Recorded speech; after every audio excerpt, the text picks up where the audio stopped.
안녕하세요. 전 서울 근교에 살고 있는 30대 여성입니다. 평소 열차를 애청하는 애청자인데요. 사연을 듣다 보니 진짜 다양한 사연들이 많더라고요. 각양각색의 사연들을 듣고 있는데 제 사연도 열차에서 소개되는 사연 못지않아 하소연도 할 겸 쓰게 되었어요. 조금 긴 이야기가 될 수 있겠지만 한번 들어봐 주실래요?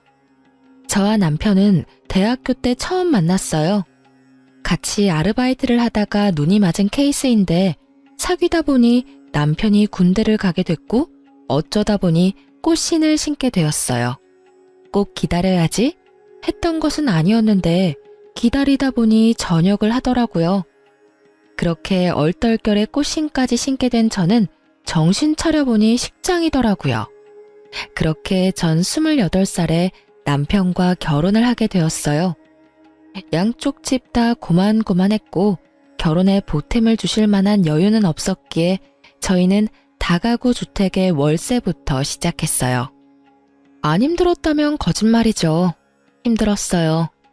그 월세방 벗어나보고자 남편과 저 참 열심히 살았어요. 하지만 5년이 지나도 사정은 크게 나아지진 않더라고요. 그래도 한 단계는 올라가 전세를 얻어 살게 되었죠. 이제 집 살 일만 남았다면서 저흰 서로를 보듬어주며 지냈어요. 이렇게 열심히 살다 보면 언젠가는 우리도 빚 볼 날이 오겠지 했어요. 사정이 어렵다 보니 아기 생각은 없었고 다행스럽게도 시댁에서도 크게 압박을 주진 않았어요. 남편은 3남매였는데 편의상 둘째 동생은 서방님, 셋째 동생을 도련님이라 할게요. 꽤 평화롭던 생활에 문제가 생기기 시작한 것은 서방님이 결혼을 하면서였어요.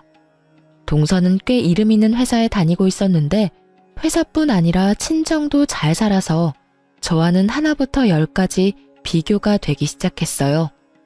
처음엔 가볍게 시작한 비교가 점차 편애와 차별로 이어지더군요. 대놓고 동서와 저를 차별하기 시작하는데 정말 속상하기도 하고 비참한 마음마저 들었어요. 다들 아시죠? 친정도 부유하고 돈도 잘 버는 며느리 떠받들고 사시는 시어머니. 그런 시어머니만 믿고 절 종처럼 함께 부려먹는 시어머니보다 더 얄미운 동서. 두 사람은 집안일이 쌓였으면 저부터 찾기 바빴어요. 저에게 모든 일을 하게 만들었고 그렇게 시댁종으로 전락해버렸어요.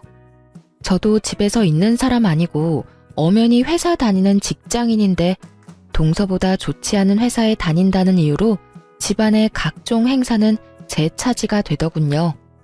그날은 동서가 시집 오고 처음으로 모시게 된 아버님의 제사였어요. 다른 건 이 변명 저 변명을 대며 저에게 다 맡겼어도 다른 것도 아니고 아버님 제사인데 이번만큼은 어머님도 제대로 시키시고 동서도 제대로 제 몫은 하겠지 하고 생각했어요. 이번만큼은 혼자 죽어라 일하지 않아도 되겠다고 하며 반차를 쓰고 어머님이 사오라고 했던 재료들을 사서 시댁으로 향했어요. 어머님, 저 왔어요. 사오라고 하신 거 다 사왔는데 이거 어떻게 할까요? 어떻게 하긴? 바로 손질하거라. 네? 바로요? 동서도 아직인 것 같은데 좀 쉬다가 동서 오면 시작하면 안 될까요? 기다리지 말고 그냥 해. 둘째네는 오늘 늦는다고 했어. 지방 어디 출장 가 있는데 일 끝내는 대로 올라온다고 하더구나. 어휴, 저녁 먹기 전까지는 와야 할 텐데 얼마나 힘들 거야.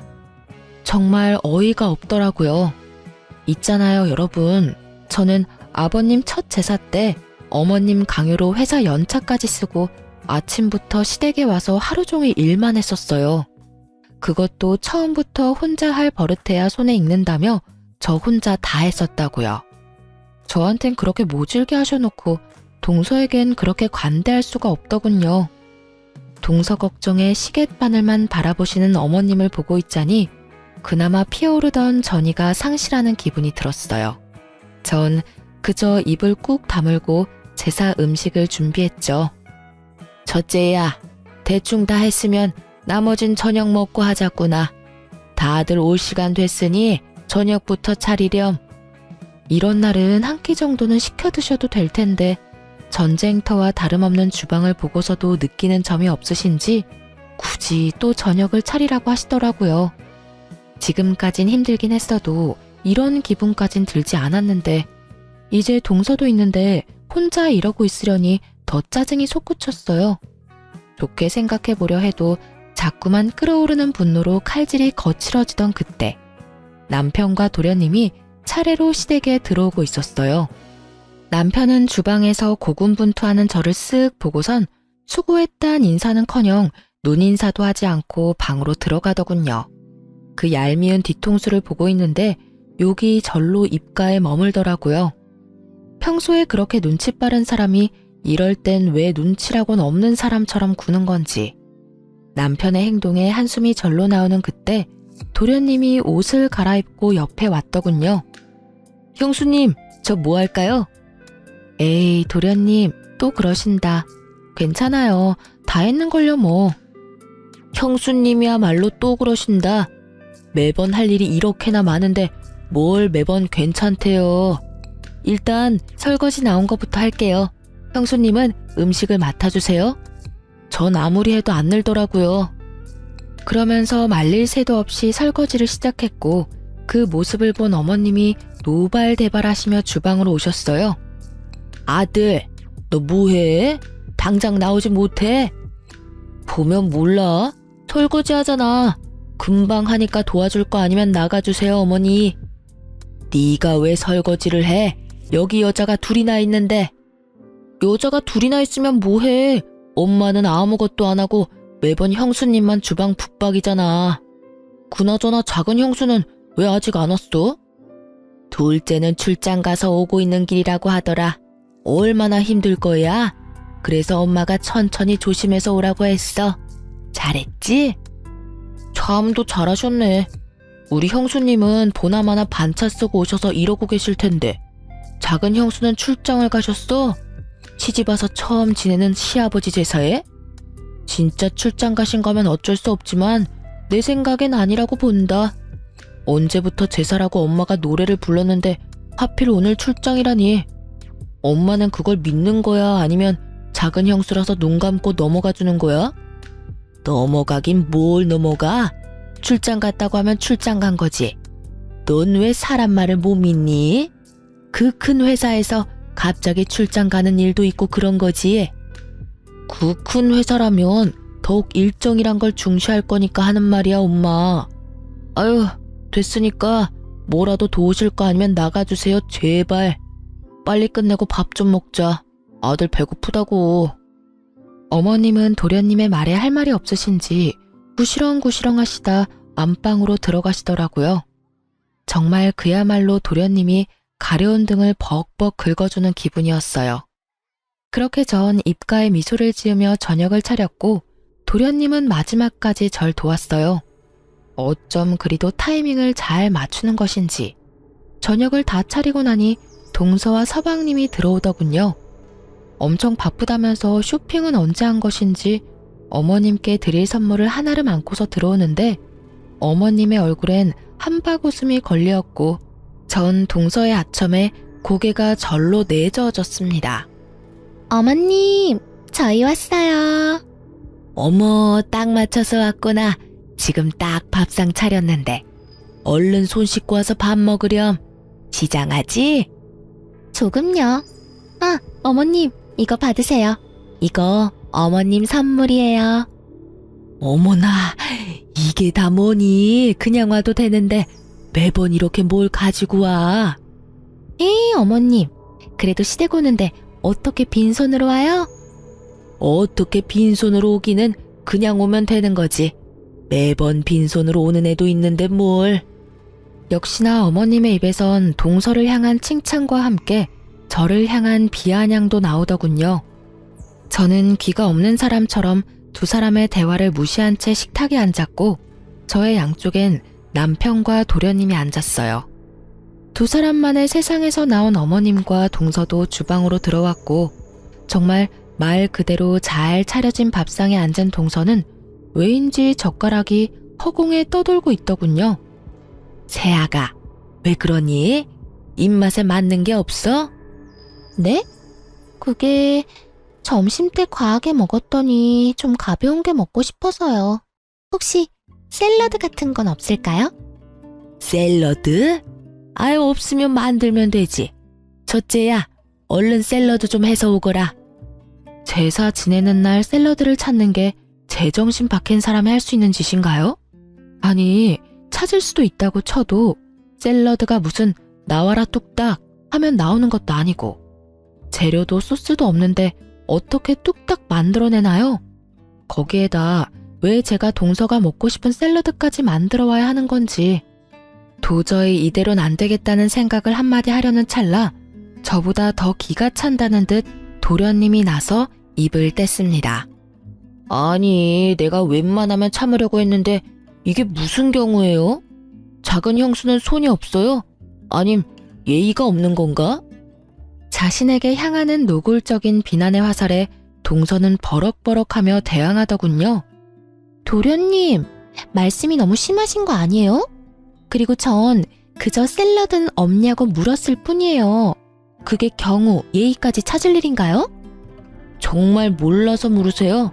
생각 같아선 와 진짜 개어이가 없다는 말이 나오려다 그것도 많이 순화해서 한 말인데. 뭐라고요?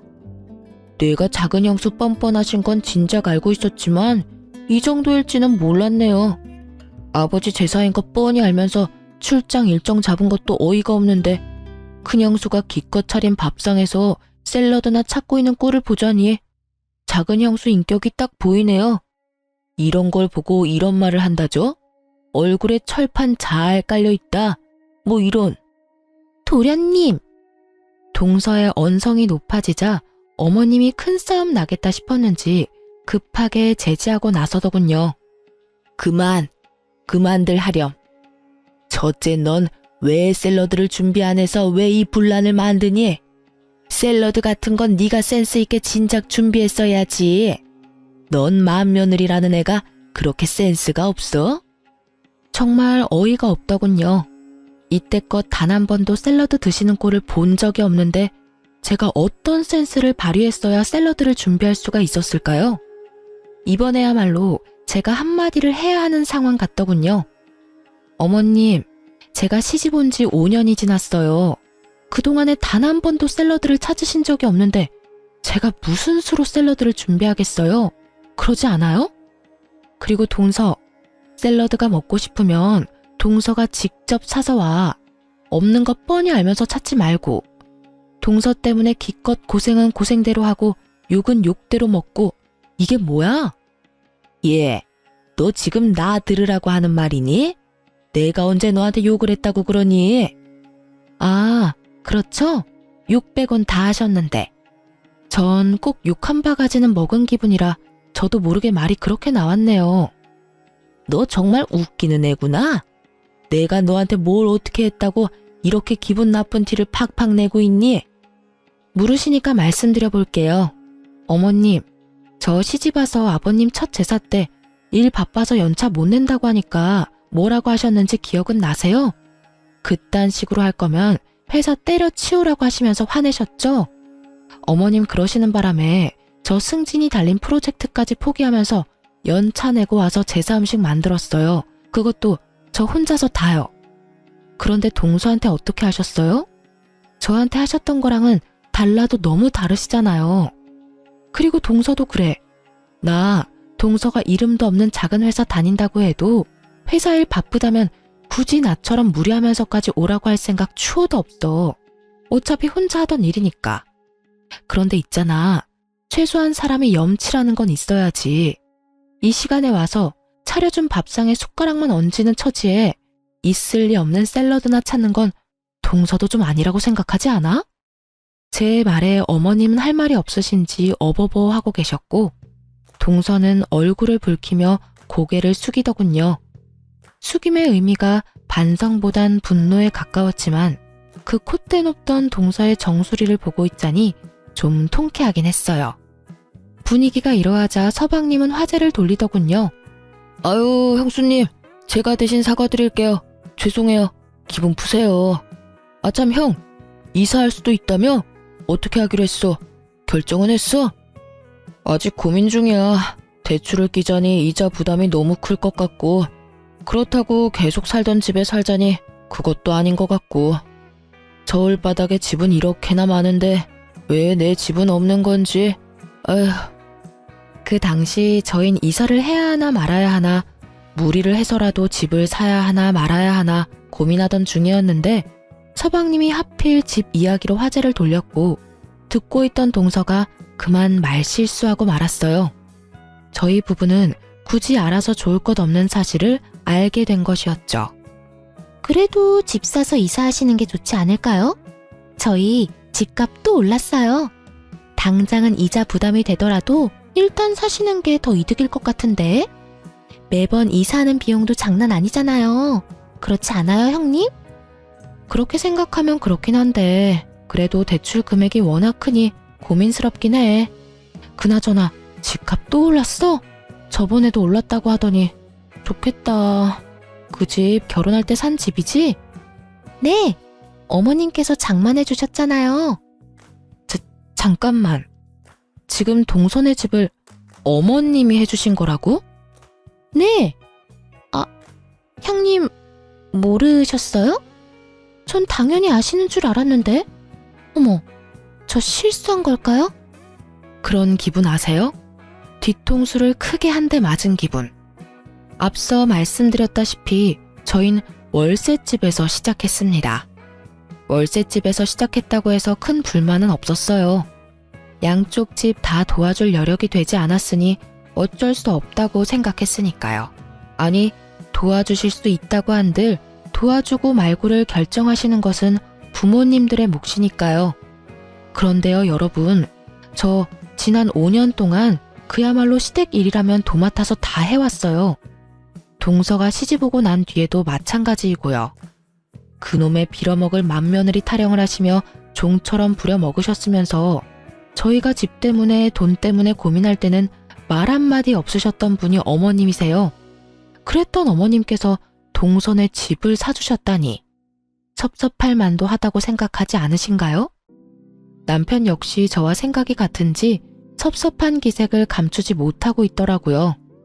도련님 역시 놀란 듯 토끼 눈을 하고 있더니 이내에 고개를 내저었고, 어머님, 서방님, 동서는 남편과 저의 눈치를 살피기 바쁘더군요. 침묵은 길어졌고 그 침묵을 깬 건 다름 아닌 어머님의 헛기침이었어요. 너희 너무 섭섭하게 생각하지 말아라. 너희가 결혼할 때는 알다시피 도와줄 형편이 안 됐어. 그런데 너희도 알지? 시골에 작은 땅 있던 거. 그게 둘째네 결혼할 때 개발된다고 땅값이 엄청나게 올랐지. 그래서 처분해서 둘째네 집 해준 거야. 너희 때야 없어서 못 해줬지만 둘째 때야 타이밍 좋게 돈이 생겼으니 도와주는 게 당연한 거 아니겠니? 그렇긴 하지만 섭섭한 마음이 드는 건 어쩔 수 없네요, 어머님. 섭섭? 내가 이런 말까지 안 하려고 했는데 너랑 둘째랑 같니? 넌 시집 올 때 몸뚱이 하나 덜렁 가지고 왔고 둘째는 갖출 거 다 갖춰서 왔다. 그러니 나도 받은 대로 해주는 건 당연한 거 아니니? 몸뚱이 하나 덜렁 왔다니요, 어머님. 저희 결혼할 때 이 사람 장남 노릇하느라 집에 돈이란 돈은 다 가져다줘서 모은 돈 하나 없었어요. 그래서 저희 처음 시작할 때 전부 제가 모은 돈으로 시작했다고요. 그래서 지금 그 코딱지만한 돈으로 생색이라도 내려는 게야? 생색이 아니라 사실을 말씀드리는 거예요. 어머님이 매번 저한테 몸뚱이만 가지고 시집 왔다고 하시니까요. 언제 또 내가 매번 그랬다고 그러니? 오늘은 네가 섭섭하다 그러니까 나도 상황을 설명하다 보니까 그랬던 거지. 아니, 그리고 내가 내 돈으로 내가 썼다는데 그걸 너한테 일일이 설명해야 하니? 너 혹시 내 재산 탐내는 거니? 설마 그런 거야? 난 네가 그렇게까지 욕심 많은 애인 줄 꿈에도 몰랐구나. 탐내다뇨. 그런 뜻 아닌 거 잘 아시잖아요. 절 그렇게도 모르세요, 어머님? 글쎄, 난 잘 모르겠구나. 어쨌든 이 이야기는 더는 꺼내지 말거라. 내가 때가 되면 어련히 너희 목도 줄 터이니 기다려. 알겠어? 할 말이 없더군요. 한순간에 전 어머님께 있는지도 몰랐던 재산이나 탐내던 며느리가 되었고 오해는 풀지도 못한 채 마음의 섭섭함만 남았습니다. 그날 밤 집으로 돌아와 멍하니 있으니 남편이 말하더군요. 여보, 기분 많이 상했지? 내 기분도 이런데 당신은 오죽하겠어. 그렇지 뭐. 당신도 섭섭했지? 섭섭하긴 했는데 생각해보니까 어머니 말씀도 틀린 말이 없더라고. 본인 돈으로 본인이 도와주겠다는데 우리가 뭐라고 간섭하겠어. 그냥 지금처럼 우리 힘으로 이뤄가면서 열심히 살자. 도움받을 거라 생각도 안 하고 살았다는 걸 뭐. 우리 진짜 열심히 살자. 그렇게 저흰 다시 한번 서로를 보듬어 주었습니다. 하지만 그런 저희를 무너뜨리는 일이 벌어지고야 말았어요. 저희가 바로 전세 사기를 당하고 만 것이었어요. 깡통 전세.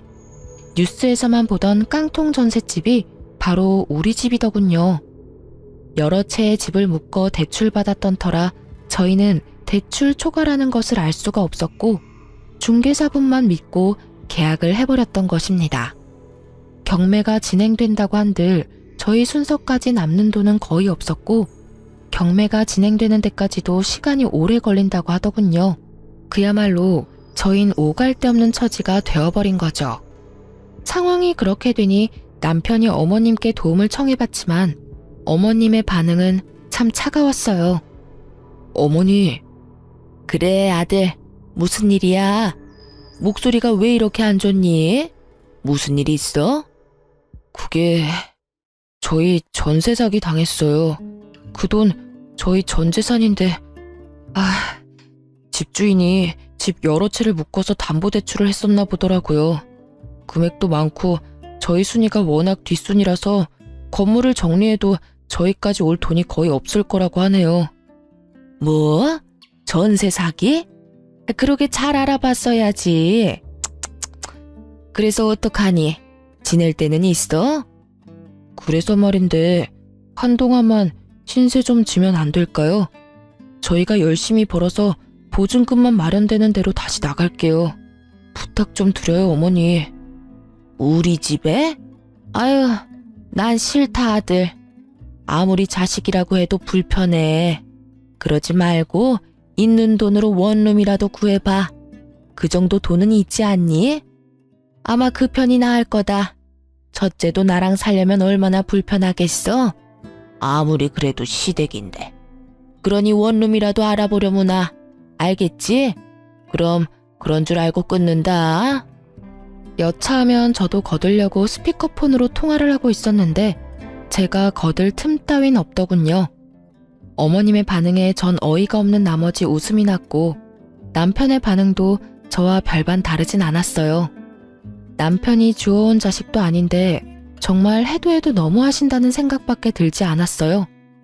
깊은 한숨을 내쉬던 저는 동서에게 전화를 걸어 사정을 설명했고 그 어떤 부탁을 하기도 전 동서는 딱 잘라 여윳돈이 없다고 하며 전화를 끊더군요.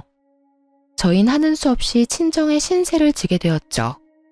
좁은 집에 사위와 함께하는 생활이 불편하실 텐데 생각도 하지 않으시고 오라고 하시더라고요. 그렇게 저흰 친정에서 지내게 되었고 엄마는 저희만 불편하지만 않다면 편하게 지내라고 해주셨죠. 이후 저흰 아주 잘 지냈어요. 남편은 엄마를 친엄마처럼 잘 따랐고 저희 엄마 역시 남편에게 잘 대해주었어요. 그렇지 않아도 아빠가 돌아가신 지 얼마 되지 않아 적적하던 터에 저희가 와주어서 엄마는 너무 좋다는 말을 자주 해주셨어요. 지금 생각해보면 아마 저희가 혹시라도 눈치를 볼까봐 그런 말을 자주 해주셨던 것 같아요. 그렇게 친정에서 지낸 지 일주일이나 지났을까요? 도련님이 우리 회사로 찾아왔더군요. 그러면서 저에게 통장과 도장을 내밀며 말했어요. 형수님, 이거 진짜 얼마 안 되는데 집 구하실 때 보태 쓰세요. 도련님이 내민 통장에는 1,000만 원이 넘는 돈이 들어있더군요. 직장을 구한 지 얼마 되지 않은 도련님이 아끼고 아껴 모은 전 재산이었습니다. 도련님의 마음이 너무나 고마워 눈물이 나더군요. 전 도련님께 마음만 받겠다며 혹시나 필요한 일이 생기면 그때 다시 달라고 했고, 도련님은 알겠다며 통장을 다시 넣으시곤 마지막까지 꼭 연락 달라고 하더군요. 참 따뜻했어요. 도련님의 마음이요. 그 따뜻함에 힘을 얻어 저희 부부는 참 열심히 살았어요. 언제까지 엄마에게 생활비도 드리지 못한 채 신세를 질 순 없으니까요. 친정에서 신세를 지는 동안 저흰 얼마 되진 않지만 전세금을 넘겨받았어요. 다행히 확정일자와 전입신고는 되어 있어 경매 절차로 큰 피해는 겨우 막았거든요. 그 돈의 절반은 엄마에게 드렸어요. 그간 드리지 못한 생활비였죠. 하지만 엄마는 한사코 거부하시며 생활에 보태 쓰라고 하시더군요. 엄마에겐 죄송했지만 그 돈은 넣어두기로 했습니다. 훗날 우리가 잘 된다면 엄마에게 더 잘해드리자고 남편과 다짐 또 다짐하면서요. 그렇게 시간은 흘렀고 마음만큼이나 추웠던 겨울이 지나고 날이 무더워지던 어느 날이었어요. 초저녁 집에 모여 식사를 하고 있는데 엄마에게 전화가 오더군요. 전화를 받는 엄마의 얼굴은 어두웠고요. 엄마, 무슨 전화길래 얼굴이 그렇게 어두워? 아, 그게 엄마야. 그러니까 네 외할머니. 어? 외할머니? 나 외할머니 돌아가신 거 아니었어? 그게 살아계셔. 할아버지가 돌아가셨다네. 어? 할아버지도 살아계셨어? 이게 다 무슨 말이야. 나한텐 나 태어나기도 전에 돌아가셨다고 했잖아. 전 혼란스러웠고 엄마 역시 저와 비슷한 표정으로 이야기를 들려주셨어요. 그게 엄마랑 아빠랑 연애할 때 네 할아버지 할머니가 반대를 심하게 하셨어. 결혼은 절대 안 된다고 말이야. 그런데 엄마가 아빠를 너무 사랑해서 집을 나와서 결혼을 했어. 그런 엄마가 너무 괘씸하셨는지 아예 연락을 끊으셔서 이때껏 연락도 하지 않고 살았었어. 요 며칠 꿈자리가 좋지 않더니 혹시나 했더니 할머니 말씀이 할아버지가 돌아가셨다고 하구나. 나이도 있으셨고 지병 때문에 돌아가셨대. 그런데 돌아가시면서 엄마하고 왕래하고 지내라는 유언이랑 엄마 앞으로 유산을 조금 남기셨다네. 그렇습니다. 알고 보니 엄마는 부유한 집안의 고명딸이었던 것이었어요. 찢어지게 가난하던 아빠를 만나 첫눈에 사랑에 빠진 엄마는 자신에게 주어졌던 모든 것을 포기하고 아빠를 선택했고 그 선택에 지금까지 후회가 없었다고 하시더군요. 그날 엄마와 전 생전 처음 외할머니 댁에 갔고 그곳에서 엄마와 똑같이 생긴 할머니와 삼촌 세 분을 만났어요. 막내딸에게 물려준 유산은 생각보다 너무나도 큰 액수였고 엄마의 오빠들은 그것은 당연한 엄마의 몫이라며 흔쾌히 유산 상속을 승낙했다고 합니다. 그렇게 엄마는 수십 년 만에 가족을 찾았고 덩달아 남편과 저의 처지도 한순간에 달라졌어요. 그야말로 돈 걱정이 사라져버렸습니다. 엄마는 자신의 명의로 저희에게 당장 살 집을 마련해 주셨어요. 이런 저희의 소식은 남편을 통해 시댁에도 전해졌고 그날부터 시댁 식구들이 저를 대하는 태도가 180도 달라지더군요. 어머님의 말투가 전과는 다르게 상냥해지셨고 동서 또한 집안 행사 때 연차까지 쓰고 와서 시댁 일을 함께 했어요. 든든한 뒷배가 생기니 시댁 생활도 할만하더라고요. 다들 이렇게 스스로 나서서 일을 분담해 주니까요. 하지만 그 할만한 시댁살이도 그리 길지 않았어요. 다들 저에게 잘 대해준 이유가 있었으니까요. 그 인간 같지도 않은 것들이 속내를 드러내기 시작한 건 가을이 지날 무렵이었어요.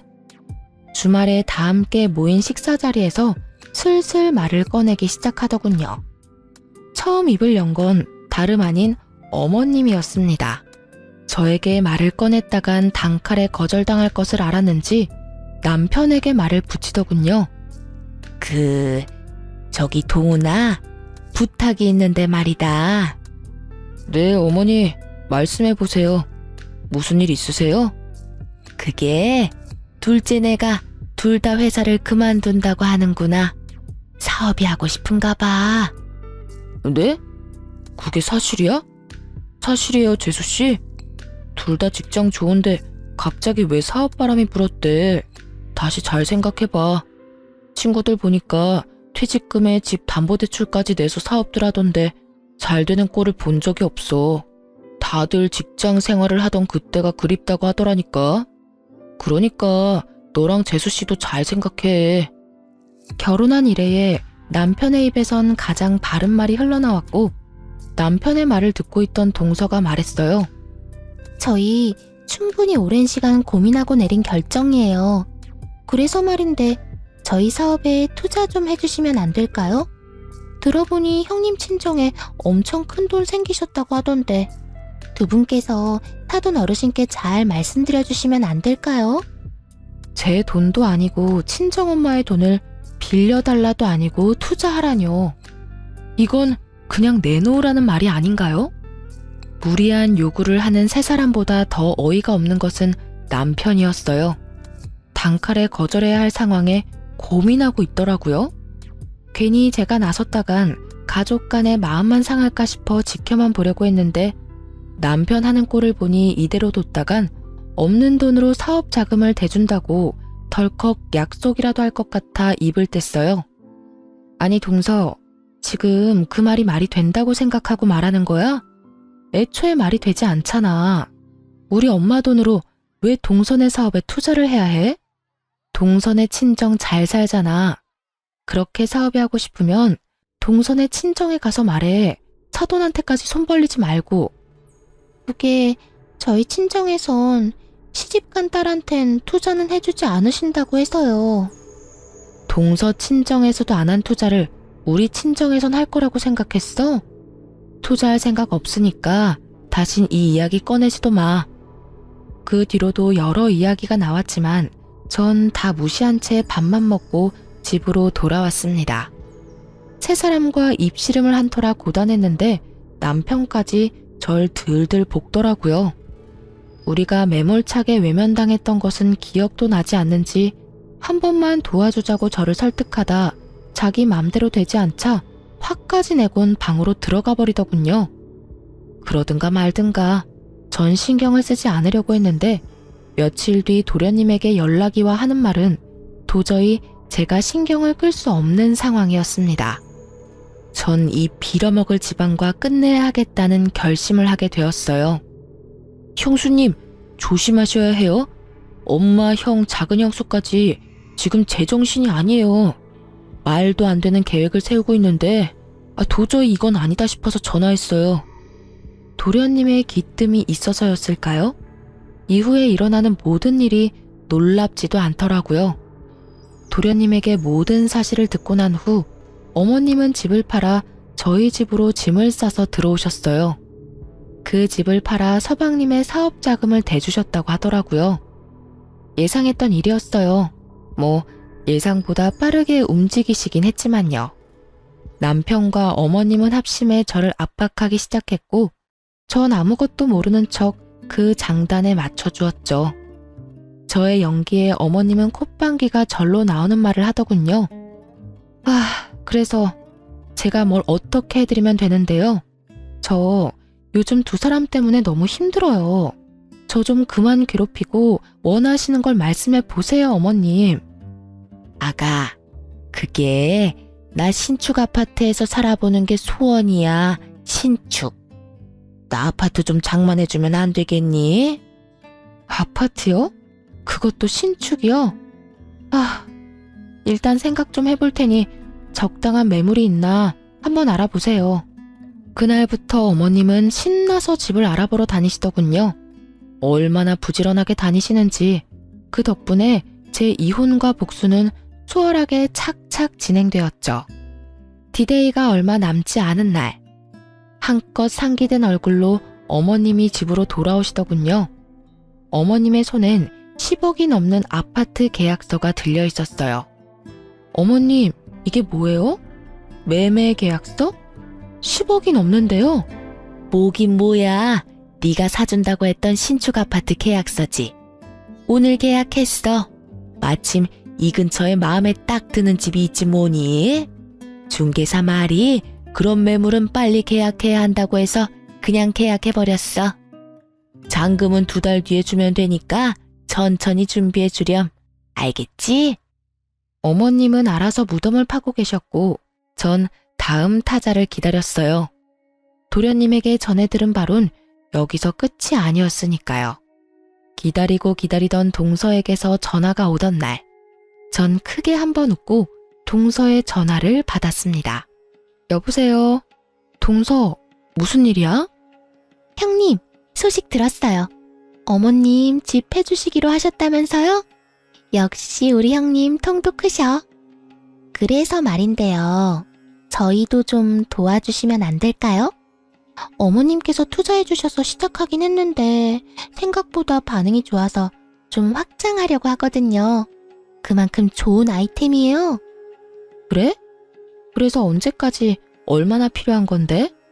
2억이요. 어머님 집값에 비하면 아무것도 아니죠? 빠르면 빠를수록 좋으니까 마련되는 대로 보내주세요, 형님. 이쯤 되니 시댁 식구들은 절 돈 나오는 자판기쯤으로 알고 있는 것이 분명하더군요. 동서는 당연히 제가 도와줄 것이라고 생각했는지 저는 1원도 입금하지 않았는데 사업을 무리해서 키우기 시작하더라고요. 도대체 저의 복수를 얼마나 더 도와주려고 하는 것인지. 그쯤 되니 기특한 마음마저 들었어요. 드디어 결판의 날이 다가왔어요. 전 남편에게 어머님과 함께 계약한 집을 좀 둘러보고 밥이라도 먹고 오라며 집에서 내보냈어요. 마지막 만찬을 즐길 기회를 준 것이었죠. 두 사람은 아무런 의심도 하지 못한 채 집을 나섰고 전 예약해놨던 이삿짐 센터 직원들을 불러 짐을 싹 빼버렸습니다. 그래요. 전 엄마가 마련해준 집을 처분했고 그날은 그 집에서 그 뻔뻔한 인간들을 쫓아내고 제가 이혼을 통보하는 날이기도 했죠. 텅텅 빈 집에서 기다리고 있으니 입이 귀에 걸린 어머님과 남편이 들어오더군요. 두 사람은 저의 예상대로 텅 빈 집을 보고선 토끼 눈이 되었어요. 집이 왜 이래? 아, 가구 가전 다 바꾸려고? 아닌데? 우리 이사 들어올 때 전부 새로 산 거였잖아. 집이 왜 이렇긴 팔아서 그렇지. 이 집 팔았어. 내일이면 다른 사람 이사 들어올 거야. 뭐? 그런 중요한 일을 왜 나랑 상의 한마디도 없이 결정한 거야? 아니, 다 됐고, 그럼 우린 어디서 살아? 이사 갈 집은 어딘데? 애초에 우리 엄마 집이니까 너랑 상의할 필요가 없었지. 여기서 나가면 너는 너대로 나는 나대로 살 거라서 이사 갈 집 따윈 없어. 아까부터 도대체 무슨 말을 하는 거야? 너는 너대로 나는 나대로 산다니 나랑 이혼이라도 하겠다는 말이야? 나 당신이랑 이혼할 거야. 제가 이혼을 논하며 이혼 서류를 남편에게 건네자 남편은 충격이 큰지 입을 다물었고 어머님이 노발대발하며 따지고 드시더군요. 너 진짜 정신이 어떻게 된 거 아니니? 아까까진 아무 말도 없다가 갑자기 이혼은 무슨 이혼이야? 이혼은 무슨 이혼이긴요. 그냥 이혼이죠. 제가 웬만하면 어머님이나 어머님 아들이나 데리고 살아보려고 했는데 머릿속에 든 게 웬만하지 않더라고요. 그래서 어쩌겠어요? 이혼해야죠. 예, 너 아까부터 도대체 무슨 말을 하는 거야? 우리 머릿속에 뭐가 들었다고 그러는 거야? 답답해서 미치기 직전인 어머님과 아직도 혼이 나가 있는 남편을 위해 저는 대답 대신 도련님께 전해받은 녹음 파일을 틀었습니다. 두 사람을 기다리는 동안 심심해서 편집해 놓은 터라 엑기스만 남은 편집본이었죠. 시작은 어머님이었어요. 아유, 그런 걱정은 하지도 마라. 일단 밀고 들어가면 자기가 어쩌겠어? 그래도 내가 시어머니인데 쫓아내기야 하겠어? 그러니 내 걱정은 하지도 마. 일단 이 집 판돈 줄 테니 너흰 계획 중인 사업이나 진행하려무나. 그래도 어머님, 형님 내서 같이 사시려면 불편하지 않으시겠어요? 불편해도 뭐 어쩌겠어. 그리고 오래 살 것도 아닌데 뭐. 적당히 구슬려서 집 이야기 꺼낸 다음에 어영부영할 때 집 계약부터 해버리면 돼. 계약금 냈다는데 뭐 어쩌겠어. 한두 푼도 아니고 그 돈 날리기 싫어서라도 사주겠지 뭐. 너희 사업자금도 마찬가지다. 일단 일부터 버리면 이때껏 투자한 돈이 아까워서라도 첫째가 돈을 내놓을 것이야. 그렇겠죠? 하긴 이미 들어간 돈이 많아서 형님이 도와주실 것 같긴 해요. 어머님, 대단하세요. 어떻게 그런 생각을 다 하셨어요? 내가 아니고 네 아주버님 생각이야. 그래도 자기 마누라라고 어떻게 구워 삶으면 되는지 정확히 알더라니까. 어머, 정말요? 아주버님, 감사해요. 저희가 진짜 열심히 해서 꼭 보답할게요. 그런데 정말 이혼하시려고요? 형님 좀 답답한 구석이 있어서 그렇지 생활력도 강하고 부지런하잖아요. 거기에다가 이제 집도 잘 살게 됐고. 그러지 말고 다시 한번 생각해 보세요. 그래서 이혼하려고요. 같이 사는 여자가 생활력 강하고 부지런하면 그것만큼 피곤한 것도 또 없어요. 이제 돈도 있겠다. 좀 편하게 살아도 될 텐데 얼마나 아득바득 아끼는지 이해가 안 된다니까요. 이참에 어머님 집 한 채, 동생 사업자금 확실히 뜯어내고 저도 이것저것 일 만들어서 좀 뜯어내면 이혼하려고요. 이혼할 때 재산 분할도 하면 제 주머니도 두둑할 거고 그 돈으로 새 출발할 겁니다. 착각도 자유라고 하더니 어쩜 남편이라는 놈이 절 몰라도 그렇게나 모를 수가 있는지. 몇십 번을 들어도 웃긴 저와는 달리 두 사람의 얼굴은 잿빛으로 변해 누가 먼저라고 할 것도 없이 무릎을 꿇고 빌기 시작하더군요. 아니야 여보, 이거 다 오해야. 내가 당신이랑 설마 이혼하겠어? 그래 아가, 얘가 너를 얼마나 사랑하는데 미쳤다고 이혼하겠어? 그냥 분위기가 그러니까 그냥 그렇게 말만 했을 뿐이란다. 오해라고 하기엔 그간의 상황이 너무 녹음된 대화대로 흘러간 것 같지 않아? 난 있잖아. 당신 집안 호구짓이나 할 생각은 추호도 없고 당신한테 나눠줄 재산도 없으니까 꿈깨. 알겠어? 전 단호하게 대답했고 남편은 단호한 저의 태도에 태세를 바꿔 뻔뻔하게 나오더군요. 그럼 이 집이라도 나한테 내놔. 그러면 그까짓 이혼 깔끔하게 해줄 테니까. 이 집 안 주면 나 당신이랑 절대로 이혼 안 할 거야.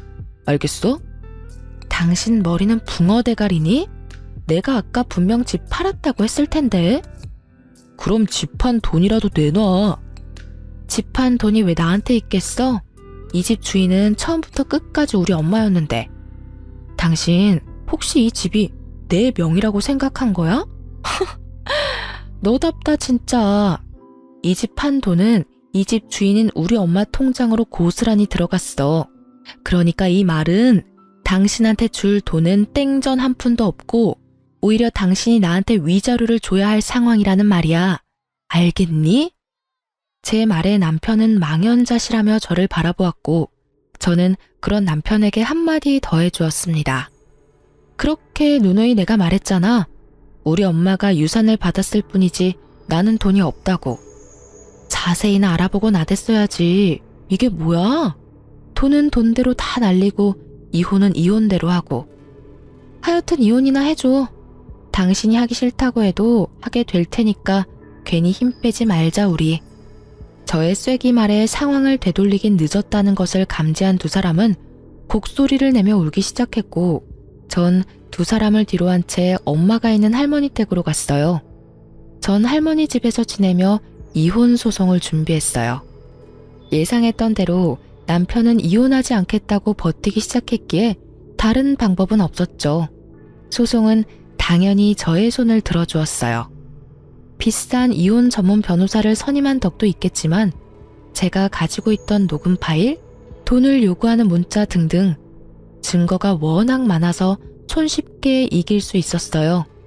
그 후 도련님께 연락이 와 전 시댁이 어떻게 되었는지 알 수 있었습니다. 형수님, 성공적인 이혼 축하드려요. 아, 이제 형수님이라고 부르면 안 될까요? 아니에요. 감사해요, 도련님. 다 도련님 덕분이에요. 그나저나 집안 분위기는 어때요? 어쩌긴요. 그야말로 풍비박산이죠. 엄마는 그 어림도 없던 아파트 계약금 다 날리고 오갈 데가 없어지니 작은 형네로 찾아갔었나 봐요. 근데 아예 집 안으로 들어가지도 못했다고 하더라고요. 아예 문전박대 당했대요. 참 대단하다 했어요. 집 팔아서 사업 자금까지 해줬는데 어떻게 문도 안 열어줄 수가 있는지. 내가 이럴 줄 알고 그렇게 말렸는데 내 말은 듣지도 않더니 뭐 자업자득이죠.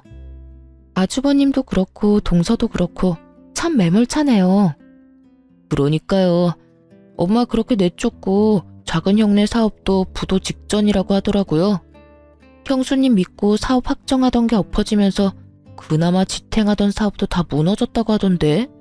거기도 자업자득 벌 받은 거죠 뭐. 그러게 좀 인간답게 살지. 그게 뭐예요 대체? 괜히 욕심내고 착한 사람 이용이나 하려고 하고 결국 이런 결말을 맞게 되잖아요. 아, 그리고 큰형 아직도 형수님 찾아다니는 것 같았어요. 한동안은 할머니 댁에서 지내시는 게 좋을 것 같아요. 마지막까지 도련님은 제 걱정이네요.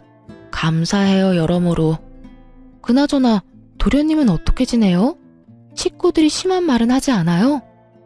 자기들끼리 지지고 볶고 한다고 저는 안중에도 없어요. 저도 큰 관심 없고요. 저요, 우리 식구라면 아주 지긋지긋해요. 그때 형수님 드렸던 통장 있죠? 그거 엄마 주고 그냥 외국으로 나가려고요. 아마 이르면 다음 달? 그쯤에 출국할 것 같아요. 해외 지사 신청했는데 운 좋게 제가 가게 됐거든요. 거기에서 저도 가족들은 있고 재출발할 계획입니다. 축하한다고 해야 할지 참 애매하네요. 그래도 축하해야겠죠? 그럼요. 마음껏 축하해주세요. 저 진짜 진심으로 기쁘거든요. 축하해요, 도련님. 네, 형수님, 행복하세요. 도련님과의 통화를 마지막으로 전 그 지긋지긋한 집안과도 끝이 났습니다. 요즘 전 엄마와 함께 할머니 댁에서 잘 지내고 있어요. 엄마도 누군가의 딸이었다는 사실을 새삼 느끼고 있답니다. 은근슬쩍 어리광을 부리는 낯선 엄마와 징그럽게 어리광을 부리냐며 핀잔을 주시지만 다 받아주는 할머니를 지켜보는 재미가 아주 쏠쏠해요. 이혼을 준비하며 회사도 그만뒀고 요즘은 취업을 준비하며 휴식기를 보내고 있어요. 결혼 생활을 하며 치열하게 살았던 저에게 주는 작은 선물 같은 시간이네요. 간혹 도련님과는 통화를 하는데 외국 생활이 꽤 잘 맞는다고 하면서 본인은 잘 지내고 있으니 자기 걱정은 하지도 말라고 하더군요. 참 다행이다 싶었네요. 전 한동안은 할머니 댁에서 지낼 계획입니다. 왜 그런 말 있죠? 사연을 듣다 보면 많이 나오던 말인데 똥차 가고 벤츠 온다. 전 그야말로 똥가족이 가고 벤츠 가족이 왔네요. 이 사연을 마지막으로 이젠 정말 그 지긋했던 인연들을 잊고 새 출발하려고 합니다. 부디 앞으로 펼쳐질 저의 새로운 인생을 응원해주세요. 그럼 저는 이만 물러가 보겠습니다. 저의 길고 긴 사연 들어주셔서 감사합니다.